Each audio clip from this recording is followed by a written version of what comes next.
Hello, good afternoon, namaste. This is Ira Sahay back again, but this time I am back with a D-Life case study or a success story video.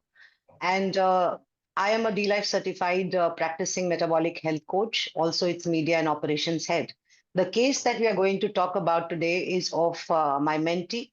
I'm his coach, and the case is about atrial fibrillation or AFIB as it's called, and many people would be aware of this, although the data in India at present is not too much that we have on AFIB.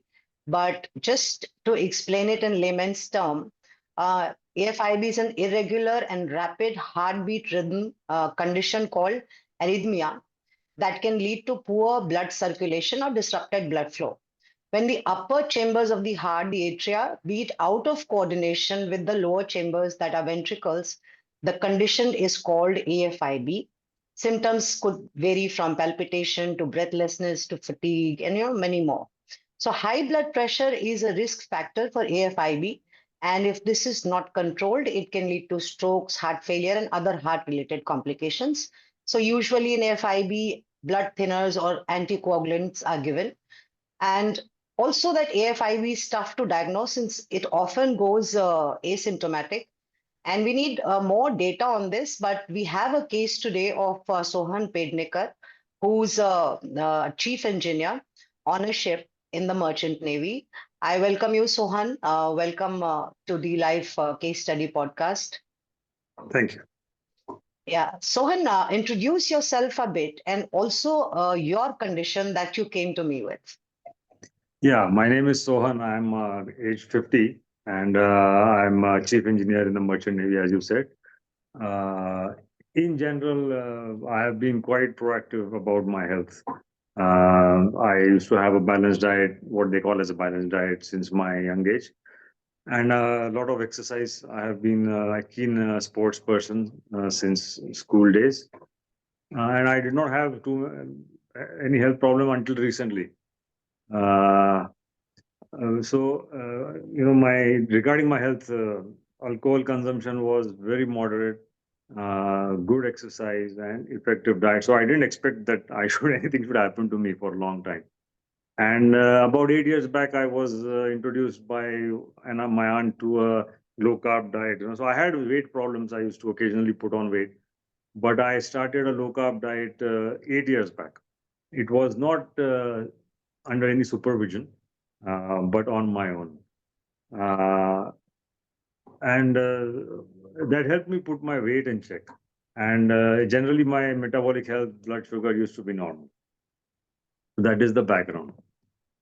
Okay, and Sohan, what is the complication? I mean, I've already explained in layman Yeah. terms what AFIB is, but coming from you, I think people will have a better understanding if they are facing a similar condition. What is this condition and the complications that you had with it, and when did it start?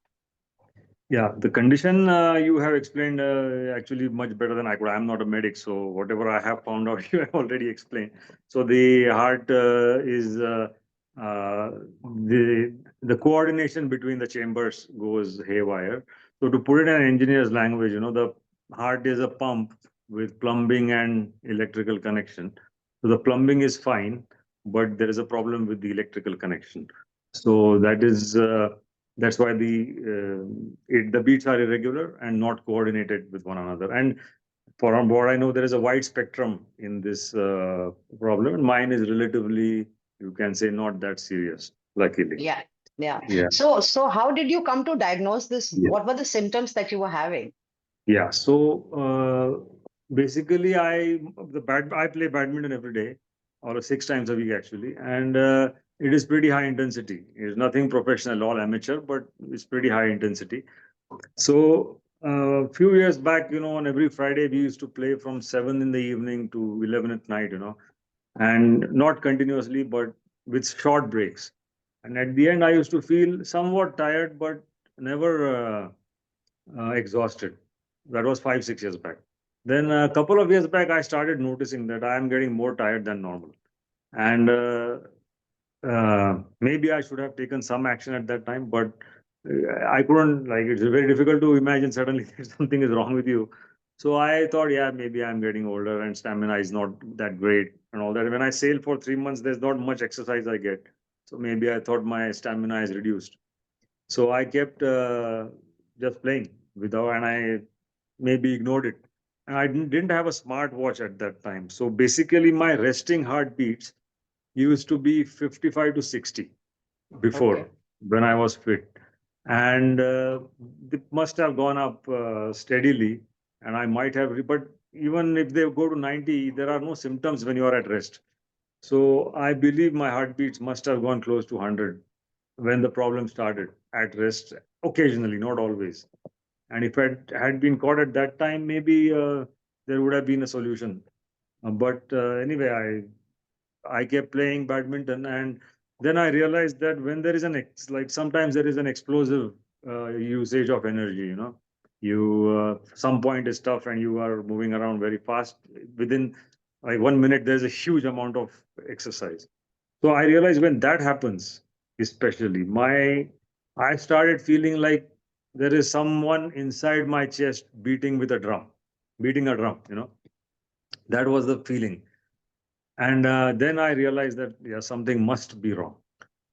So that's the time I went to a doctor, and my ECG was taken, and an ECG showed that it has a condition called atrial fibrillation.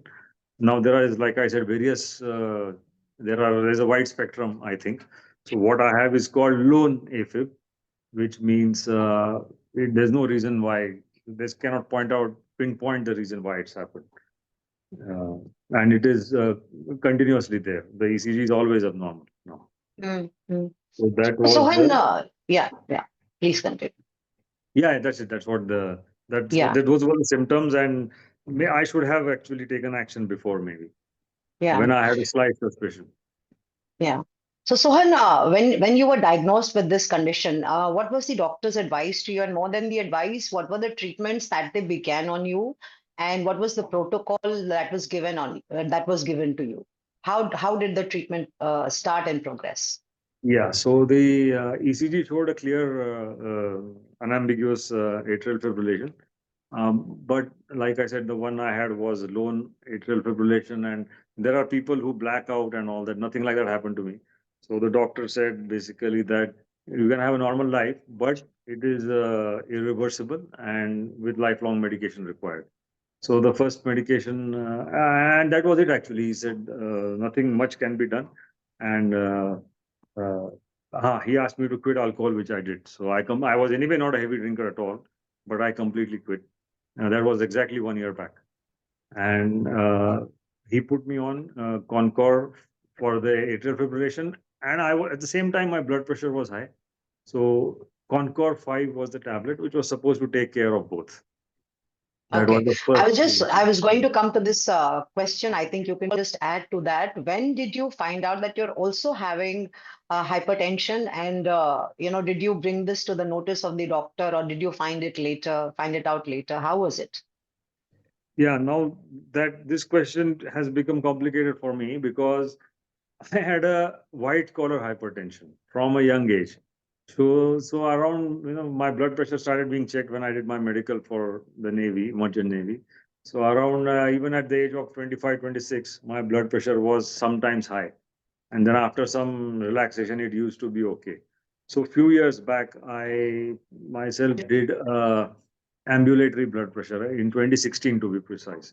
So even at that time in the clinic, my blood pressure was quite high. It was like 935, 95, around there. But when the ambulatory blood pressure machine was put and monitored for 24 hours, my blood pressure was perfectly normal. So that was in 2016. So every 4 years I did this. So last I did it was in 2021, which was also uh, not fantastic, but it was normal. It was not high enough to warrant medication uh, 4 years back.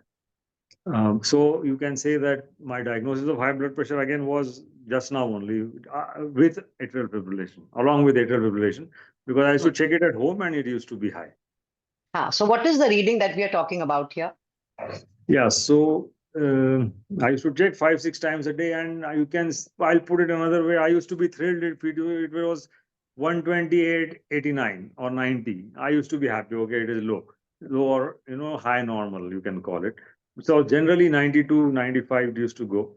The main problem was with the diastolic. Uh, 95 you can say was the norm, 92 to 95, and the systolic was 125 to 130. So, and the medicines you can mention that you were taking for Yeah. hypertension. So yeah, the Concorde 5 was started for for both to get the atrial fibrillation in check and hypertension. And after the review was asked after 2 weeks or about maybe after 10 days. So after 10 days, there was no improvement in either my symptoms of atrial fibrillation or the blood pressure. So it was then ratcheted up the medication to Concorde T 540. That was the name of the tablet.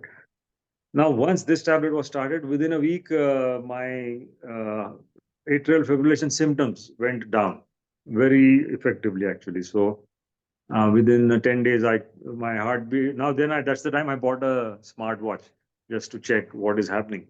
So my heartbeats, resting heartbeats, used to be in the 80s, like 82 to 85, and so after reducing that is so after 60, it must have gone very high, which I don't know how much, maybe 100, and now it was in the 80s.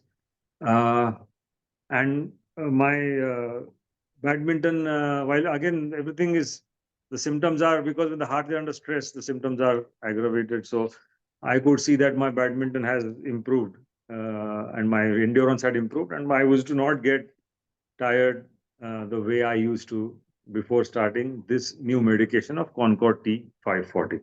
So this Concorde T 540 was very effective for atrial fibrillation symptoms. But my high, if and when I had high blood pressure, it was always without any symptoms. Having said that, in rare cases, high blood pressure itself can cause atrial fibrillation.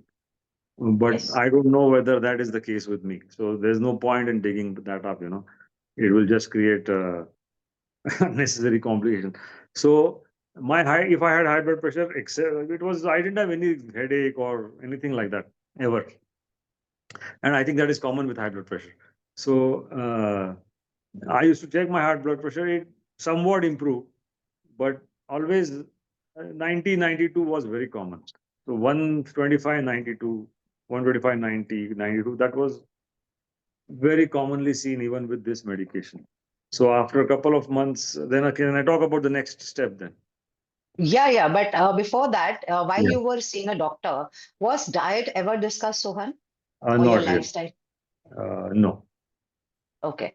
I, So in yes, fact, asked please. whether, playing heavy, like high intensity games will aggravate any condition. I was told no, that is fine. That will not cause, that was my concern regarding my exercise. So, no, there was no specific thing except that high intensity exercise is fine with this condition. Hmm. And diet as such was not discussed as No. it usually is never. Okay, please continue. And I think you can talk about the next stage and then what happened and why did you Yeah. decide to come to me and how did you find out about me? Yeah. Okay. So gradually I realized that the diastolic blood pressure was in the 90s more often than not. So more than half the time, say. So I was not happy with that. So I consulted my doctor again, and he put me on additional medication in the evening. Telma 40 was the name. So now for atrial fibrillation plus blood pressure, the morning medication was Concorde T 540, and in the evening was Telma 40. And of course, there was a blood thinner that is a normal medication for this condition. Uh, so after that was started, uh, maybe for a few months my medic blood pressure became okay, but I was never happy with it. So again, it was the same. Like if it was 125 to 130 systolic and around 90, 92 diastolic, it was considered okay. Up to 90 is okay. It is higher normal like that. So it used to peak to 95, 96 sometime, but on an average around 92, 93 like that. But after 3 months, it consistently went the diastolic again. It went to 95 all the time, 95 to 97.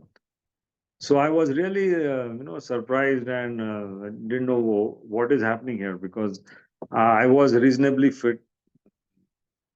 healthy before this incident happened, and why would the blood pressure go up so much while I was still having low carb diet for last 8 years on my own, but still.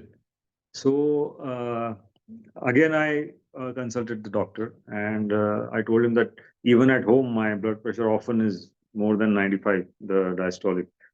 So I was then put on Telma H in the evening instead of Telma 40. Uh,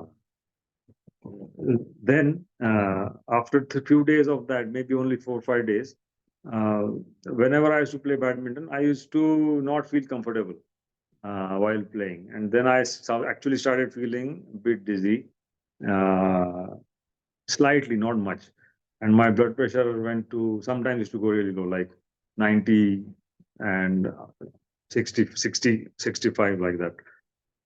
So after a few days only, I went to the doctor, and he then changed the Telma H of the evening to S Numlo 2.5. Now this is the time I realized that that it will just there's a lot of experimentation happening, which is fine. But I was not happy that within a short span of 8 or 10 months after diagnosis of this condition, I was already on three changes plus okay, three increases and one reduction in medication. So I thought, okay, what more can I do? I mean, first of all, of course, that last year when I was diagnosed, the normal things that go through one's mind, why did this happen to me and all that. But now I went upgraded to, I mean, what can be done more? Have I done everything possible? That was what I asked myself. And I knew about D-Life casually. My aunt had told me about this website, but I had not actually seen your website or app because I used to do low carb on my own, and I used to check some doctors on YouTube who advocate low carb. But then after Twitter, maybe 3 4 years back, I started seeing. I mean, I logged on to Twitter, and then through Twitter, I came to know more about the life and you, and what you're doing, and the success stories and all that. So I said, okay, there is one thing I have not done, and that is to contact D-Life. So I thought, what is there to lose? That is the time I said, okay, let's see what happens. And with an open mind, I approached the D-Life. Yeah. And you, So, yeah. yeah. Sohan, once I mean, we of course put a protocol in place which is tailor-made and customized to your condition because we take Mhm. the blood work into account. Right from the day you signed up with me or you enrolled as a mentee and engaged me as a coach, what were the changes that you started seeing within the first few days? Because we are talking here about 1 month of progress. This is what Sohan has achieved in 1 month with me. So tell us about the journey. How was it? How did your health start changing? And the point to be noted here is that Sohan was already following low carb since years before he came to me, and even though on his own, but it had not helped him get his hypertension down. So let's talk about the journey itself, Sohan. How did you find the changes? When did you start noticing it? And take us through the journey. Yeah, so since I had already reached this stage and I want to try everything possible, the diet you gave me, this was like a last attempt to do something. So I followed it almost to the hilt. Everything that was recommended, I followed almost, and I would say 95 to 99% I followed. And I was amazed. And now I used to check my blood pressure regularly because Yeah, you had told just me, to and it let is. just to let our viewers know before Sohan says what I had told him, I started with telling Sohan to log his BP 4 times in a day. We started logging this BP readings 4 times in a day, which was before and after medicine, and also before and after medicine in the evening. And we've also logged after badminton BP. So we have an entire log of 30 days or maybe a little more of all his BP readings across 30 days. So we've monitored it a couple of times in the day, multiple times in the day to get an exact account of what is going on, how he's progressing on the diet. And that data came in very handy when ultimately Sohan contacted his doctor at the end of at the end of this story, he'll let you know. But just to begin on this, that we were, logging his BP multiple times in a day. Yes, please continue, Sohan.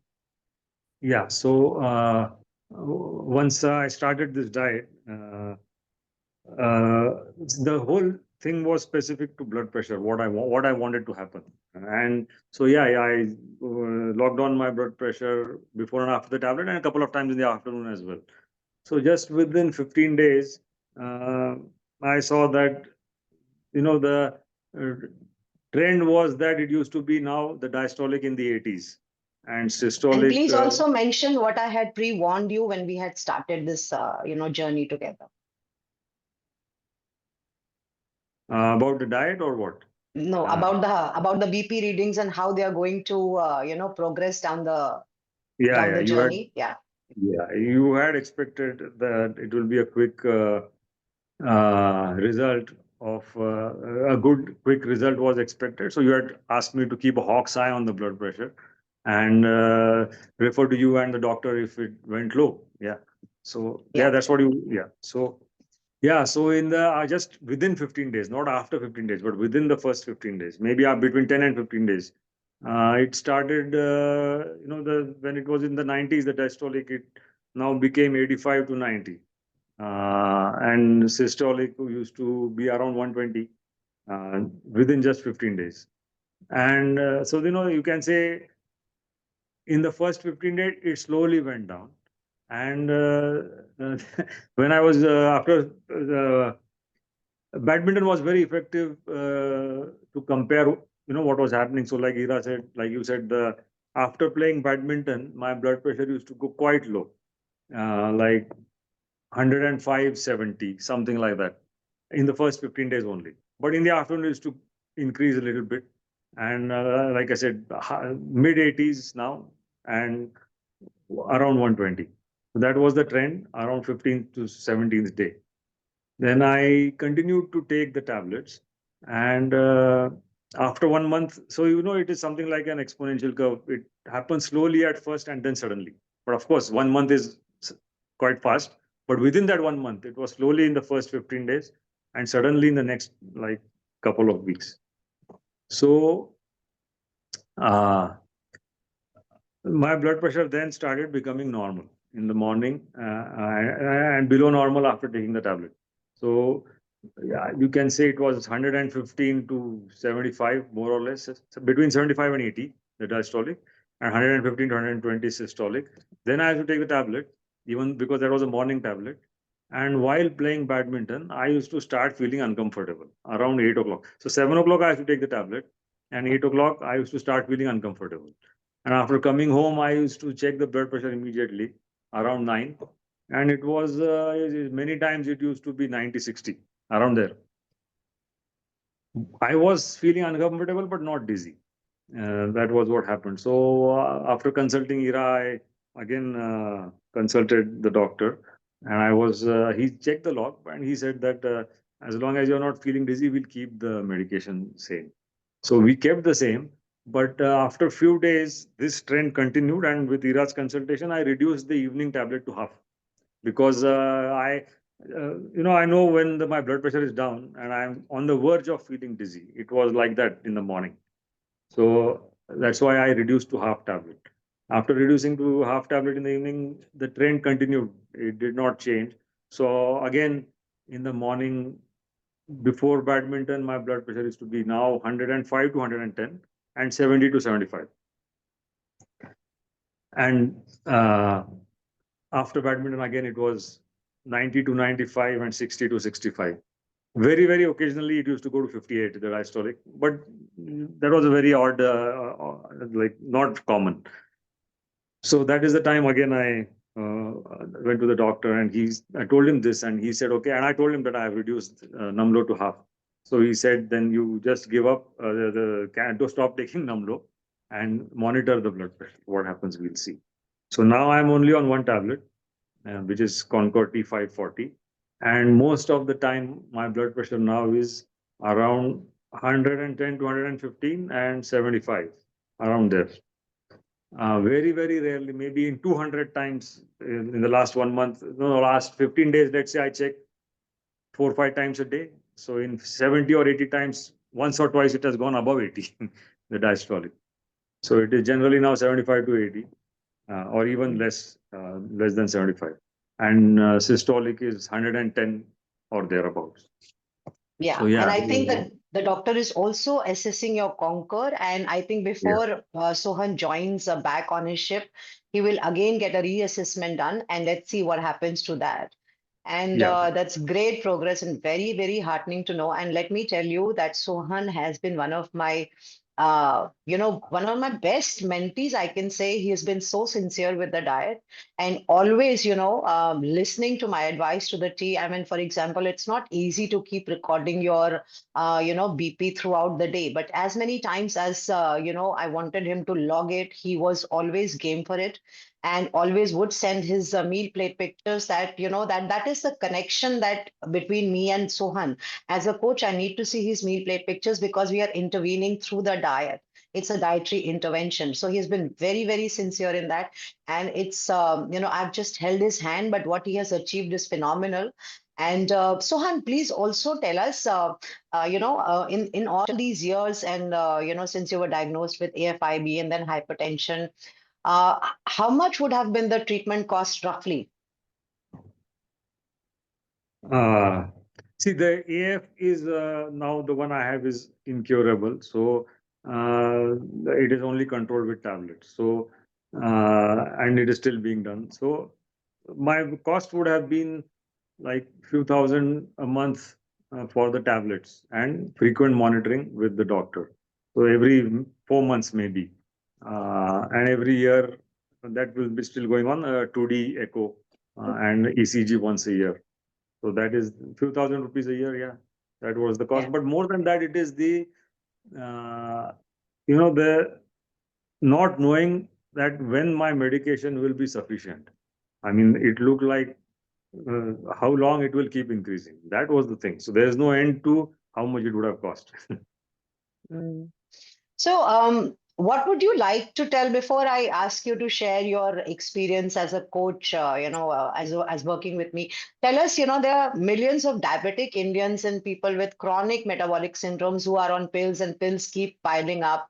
And yet they're not able to come off those pills or even put their conditions under remission. For people suffering from cases like you or medical conditions like you or even generic, metabolic dysfunction, would you advise them to try low carb, as a dietary intervention, since it has such a big success story around the world, not just with me and not just with dLife, but I think the top doctors are now working through low carb as the first line of intervention. So, what would your advice be to them? Yeah, so my first advice would be to, it is important to keep an open mind and take charge of your health yourself. There are so many tools now especially on the internet and social media. Of course, there's a lot of uh, maybe information overload on the internet, but I would say keep an open mind and con- uh, study for yourself what low carb has done to people, and don't do it just because somebody else is telling you. So first study it yourself, and you will be convinced. I think that's what I will say, and then take the next step and try it, and I'm sure it will be a success story from what I know and what I have experienced.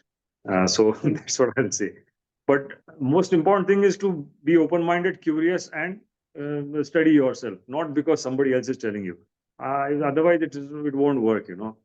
Because if you are not convinced by your own study, then it's difficult.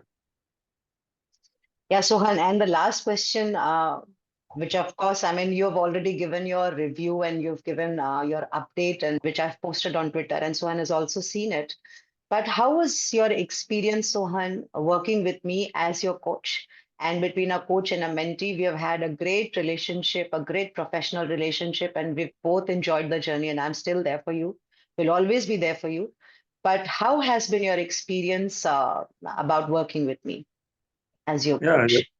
yeah. So, like I said, I contacted you with like without since I was already doing look up, what more are you going to tell me? That was my something in my somebody whispering in my ear, that what is going to happen. But yeah, after contacting you and you studied my blood profile and height, weight, etc. in detail, and it was great to work because when you gave me my diet, I had so many questions. Like I have just said before, that you can't take anyone's word for it, right? You have to be convinced yourself. So I asked you many questions, and you knew because of your experience and study, you had the answers, which convinced me that yeah, that this is definitely worth trying. So that was the first thing, that your knowledge and your confidence was very high, which was reflected on me then. That okay, it will be worth it to give it my entire commitment to do the diet. And what was amazing, that is your alertness to my condition, and regular questioning about if I forgot to send a message, if I forgot to send my blood pressure, you used to ask me. And any query, like sometimes you need a quick answer, and within a minute or so, you were responding to my queries. So once those 3 or 4 weeks are over, then I knew what was happening. So my frequency of queries also must have reduced, and it was great to have you as mentor, and it continues to be. Yeah, thanks a lot. Yeah.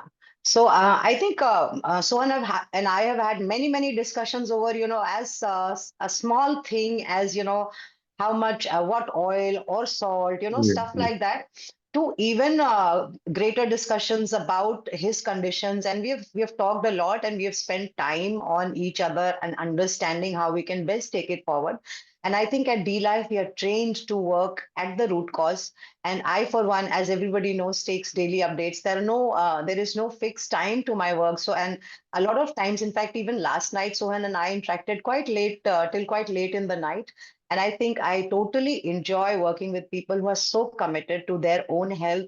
They're committed to taking charge of their lives. Sohan is one person, one great mentee who's going to do very well. He's already done so well for himself. And I'm so proud of you, Sohan. It's been Thank you. wonderful working with you, and I'm still there for you, always be there for you, as I said. And I think with this, we'll wind up the session. And thank you for coming and sharing your wonderful experience. It's very valuable and insightful for people who are suffering from such a condition or even hypertension, and what they can do. They can try besides taking the doctor's advice. It's something that they can watch this podcast and reflect on. So, Sohan, congratulations for the progress, and I wish you all the best. And thanks for coming. I'll catch you Thank later, outside you. of this podcast. So, Okay. thank you. Thank you so much for watching. This is Ira Sahay signing off. I'll be back again with another video, dLife video soon again. Bye bye. Thank, thank you. Bye.